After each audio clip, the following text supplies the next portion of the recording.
and welcome to TL Physics, and today I'm talking about the graphs for charging and discharging capacitors. So, just to make you aware, I'm going to be using red for charging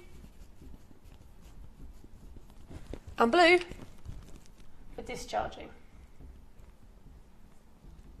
So I've already shown you these charge ones before.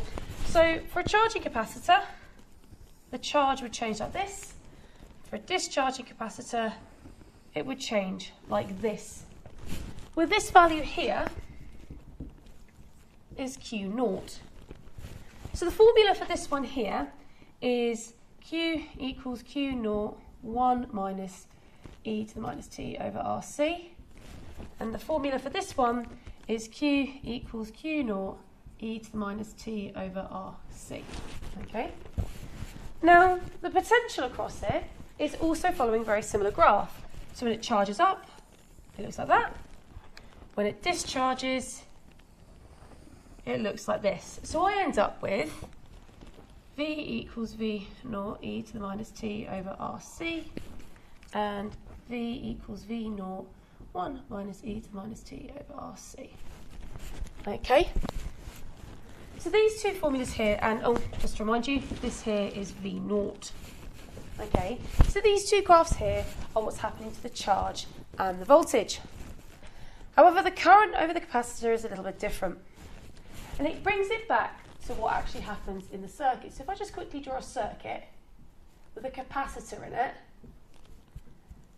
initially the current would be flowing this way round, or let's say the electrons are going to go this way. So this is charging. But when they discharge, the current will go in the other way, okay? Because they will be leaving the plate on the electron.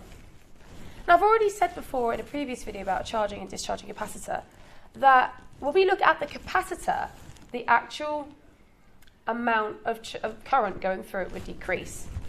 So what it means is that if this was the charging one here, this was the charging one, and remember, you must be using I equals I0 e to the minus t over RC. Okay, just to remind you, even though for a charging capacitor R is constant, this is what happens to the resistor's current in a charging capacitor, and this is what happens to the capacitor's current.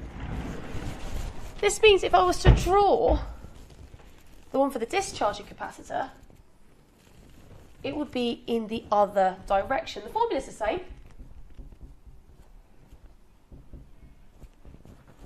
Okay, but of course, this is going to be a negative, so it's been flipped in the y-axis there.